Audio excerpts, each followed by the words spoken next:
I'd like to start with a reading from Baba himself.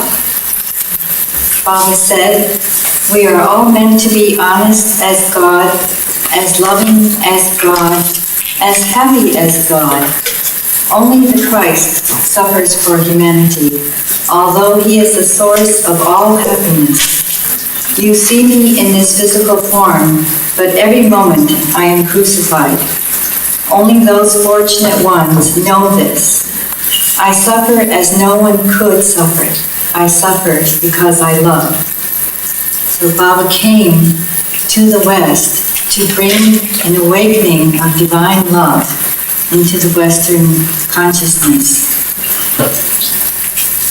Baba brought the Spirit, the life of the Spirit.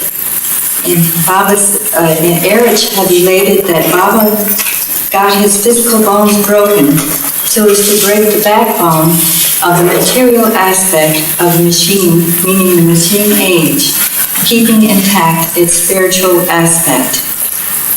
So this is part of Baba's work, to bring about this change in consciousness of the whole American continent. And coming to the middle of the United States is very significant because it typifies the archetype of the Western mind at that particular time. When Baba was about to come, it was in 1952, he said all of this regarding his visit.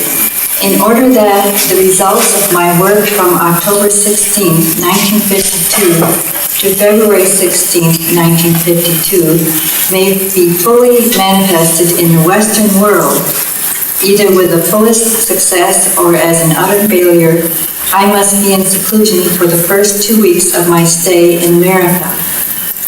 I therefore want no publicity of any kind, either when I leave or arrive in America. After these first 2 weeks of seclusion, I shall see everyone, everywhere, because eventually I shall have to give to the world the results of my 4 months' work." So this too is significant of Baba's visit to the United States 50 years ago, first arriving at the center in Myrtle Beach. Now another thing that in our family we found was significant was that in 1948, Baba asked the Shaw family to move down from Schenectady, New York, to stay at Elizabeth's house, Yukon Dunes at Myrtle Beach, to look after the house there and the next door house, a mile away, to take care of it, and for my father to work at the center, preparing it for Baba's visit. So this was very exciting for us, and you see, my parents had met Baba in 1934, and we children, my brother and sister and I, were always very, very anxious to meet Baba all our lives, and our parents, of course, didn't try to make us become Baba lovers. I think each of us found Baba in our own way. And we were always very anxious to hear about Baba. And one of the things that I found was that my parents were examples. In hindsight, I could see that they were role models for us. In the early days, Baba gave lots of orders.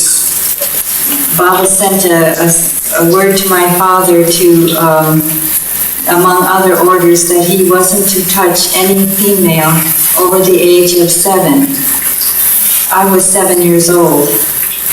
And I recall many years later that at that time, I was so anxious and so excited to be a part, to participate in his obeying Baba.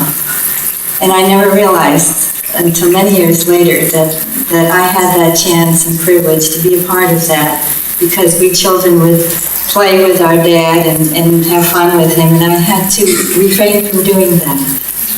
So these were some of the influences through the years. And so we were very anxious. And in 1948, this is what Baba sent to my father in a letter, telling him to take care of Yukon Dunes, because when they come, he would be making special use of Yupanduns.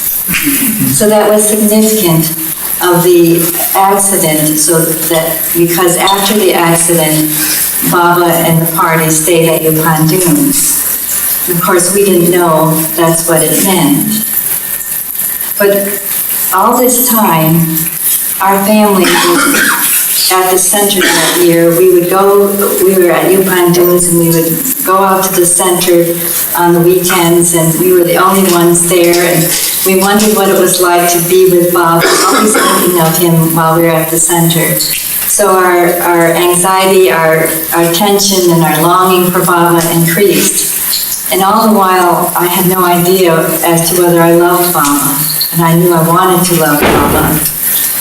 In 1952, I'm cutting everything short here, we got word that Baba was coming, and we would have an appointment with Baba at the center in the lagoon cabin on May 10th, which was Mother's Day. And it was my mother's happiest Mother's Day.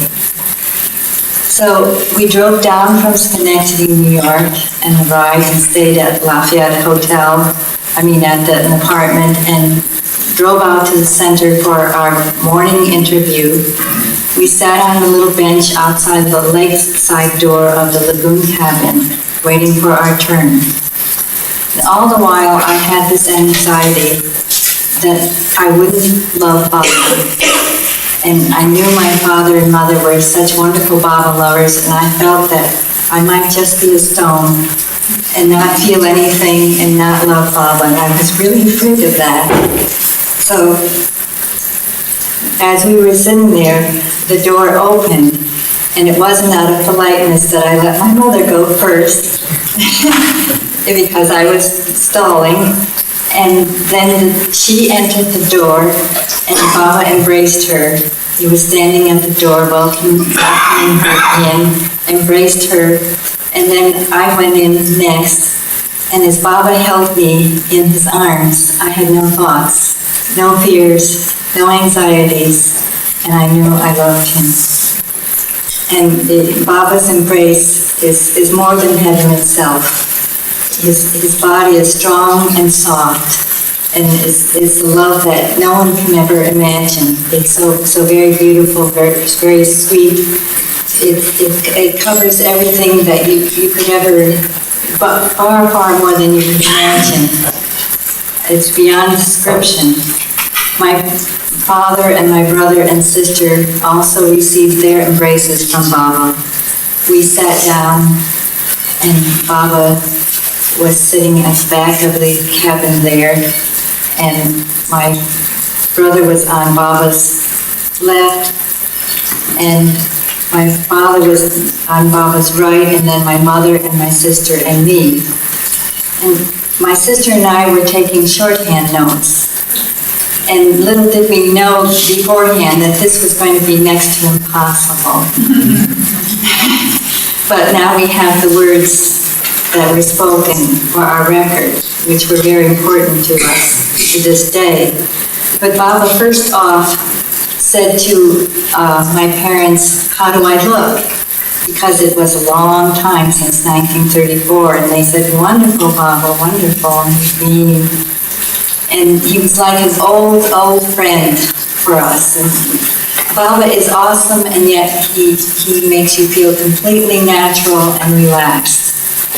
And my sister and I were all eyes on Baba, and Baba said, "Leatrice and Renee, they love me." So he put us at ease immediately and confirmed that we loved him. And he also said, "It's because I love you that you love me." He said, "Jean and Darwin and Lowell, the whole family loves me. And the center is full of the love of Narina and Elizabeth and the Shaws." And he said the Shaw family is unique in that the whole family loves Baba. I think on hindsight we used to say that perhaps Baba was working with the family archetype this way. And so then Baba said, "God in heaven is happy that you have come." And I thought, you could make God happy? and things like that. The other thing was that when meeting Baba, so much happens, so you enter so many dimensions and your consciousness shifts immediately.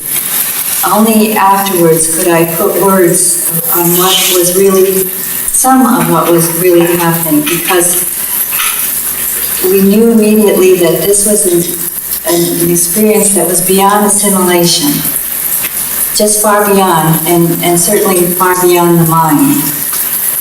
For me, I found the inner core of my being, the place of knowing Baba. And I just know. There was never any doubt about Baba, ever in my life. And this opens up so many parts of one's being and consciousness that it's, you are in the right place. I felt that at last I'd come home, to my real home. And it's always must be this way. We are always at home in Baba. At one point, Baba turned to my brother and sister and me and said, "They belong to me." And Baba wants everyone to feel that they belong to him, because we really do belong to him. And when you stop to think more about it, you know you don't belong to yourself. All of you belongs to him. So at another point, Baba very nonchalantly turned to Renee and me, and it made this most innocent remark, so casually. "Would you do anything I ask you to do?" And we said, "Yes, Papa." I was thinking, yes, I will obey Baba and do anything he asks me to do, no matter how difficult it is, come what may. But having read about the Manzili days, I knew it could be difficult, and I thought later I'll muse about how difficult it could be. Not that that would change my commitment to do anything Baba asked. And Renee later said that she was so affected by the heart that she needed to hear the question again. So Baba said again, is that yes or just yes? We both said, really yes, Baba. Then Baba said, would you jump in the lake? And we said, yes, Baba. Of course, I knew I could swim, that wasn't the problem. Then Baba said, with the alligators? Well, that's different. And I thought, well, the worst thing is, and this is the way Baba wanted me to he didn't want me to postpone thinking about the worst thing. And so I thought the worst thing is I would die in the jaws of the alligator. And I said, yes, Baba. And it's Baba's love is so wonderful that there isn't anything you wouldn't do for him. It's so easy. And in this commitment of yes, we didn't even know we were surrendering. It's surrenderance of love, and we were completely unaware that that's what was happening. So Baba went on, and he said, I'm very happy that you will obey me. Isn't that right, Darwin? They will obey me without hesitation. Later, we realized that when Baba repeats things many times, it's as though he's putting that in motion, so that makes it happen. That is a sure thing. Then Baba said, I am in the snakes, I'm in the deer, and in the alligators. I'm in everyone and everything. And if you knew this, you would never be afraid of anything or upset by anything. And that's what we took down word for word, because it's so important. And we're still working on that. It's the answer to many things for almost anyone. But our minds weren't really clicking in that much, and so we still have that to work on. I also found that there was a time when Baba, in his sweet compassion, could look at you as he looked at me, and his eyes would look deep into you. inside of you, all that there is, and everything you wouldn't want anyone else to see. And He loves you no matter what, unconditionally. And you know that there's nothing that could change His love for you. And I feel this is what Baba's love is for everyone. So another time, Baba embraced, well, each time we were in the lagoon cabin with Baba in 1952, Baba embraced us coming and going.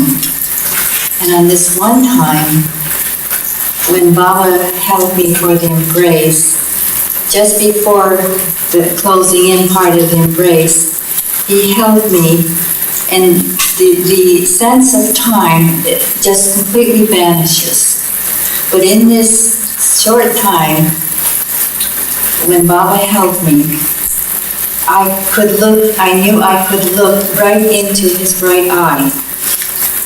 And I knew also that I could really stare at Baba, really look, peek in, you might say, and see all that I could. And before I did this, I knew that it required tremendous daring to do this, because it also required that I would have to let go of everything that I knew, all sense and forms of security, everything that life ever stood for me. I had to let go of it. I had to swing out and dare to look at Baba this way. And as I did, I no longer saw just a brown eye. I kept looking and looking, and it went farther into the way beyond. And what I saw was boundless, unlimited light. There was no boundary on it. It was timeless. I was in this space of eternity, and it was beauty. And Baba himself in this light, it was the way it's supposed to be all the time. It was just the most wonderful experience, and to me it seemed most natural, very, very natural to be in this moment which was eternity. Then the embrace was over. It seemed like so much happened, but in the twinkling of an eye, it was over, and Baba was smiling as though it was just an ordinary embrace. In fact, I didn't tell anyone about this for years, because I thought, didn't everybody experience things like this? But on the other hand, I think we each experienced different things, because Baba treated us as individuals. He knew what was important for each individual, and in fact we used to comment about that among ourselves and our family. Did you see the way Baba treated that person? Wasn't that just the right thing for that person, and how much he loved them? And we just enjoyed that so much. And another thing that I found was that I'd been brought up in the Christian faith, and had read the Bible, and I was, after meeting Baba, comparing Baba to Jesus. And I thought, well, Baba is everything the Bible tells that Jesus is like. But he's more than that. He's far more than this. And I'm here, and he's here, and I'm experiencing it. So this is the real thing to me, and this is what I'm going by, because I experience it. So that settled that for me right away. But we felt Baba's presence and his love at these deeper levels, and we still don't know this day what he was doing with us. But I think he was preparing us to become his lovers, and to work for him and to serve him, because we agreed to do that, and to love him and how he works with us within in his own ways. Our lives showed that to us. My sister and I were just choking down tears the whole time, and then after we were out and about at at our apartment and other places, we just couldn't stop these flow of tears. Every now and then they would just roll down without even thinking it. It just happened. And also, we couldn't stop smiling. For days and days, we were just smiling. And one of the other things was that Baba's love is so beautiful when one feels a sense of oneness without even putting a label on anything. It's just there. And I felt that for some of us anyway, we were seeing each other through the eyes of love. We were seeing other people past their personality. We were seeing into their hearts and loving them. And that's a special joy. The other special joy was that we were in a family of 5, and we would talk about Baba. My mother used to remark that we had our sense of ESP increased, and she liked that. She didn't have to tell us something. We were teenagers at the time. So that was refreshing that way. But there's a sense of having others know what it's like. That's so wonderful, a wonderful part of being in a family. So those were very briefly some of the first parts of our times with Baba in 1952. And we had no inkling of this tragic accident to come. But Baba had said that we would see him in New York City. Of course, not telling us about the accident. So before the accident happened, Baba stayed on the center, and we all stayed on. And on the 17th of May was the open house day at the barn, which was very, very beautiful. Baba saw hundreds, maybe about 800 or more people. The event was open to the public.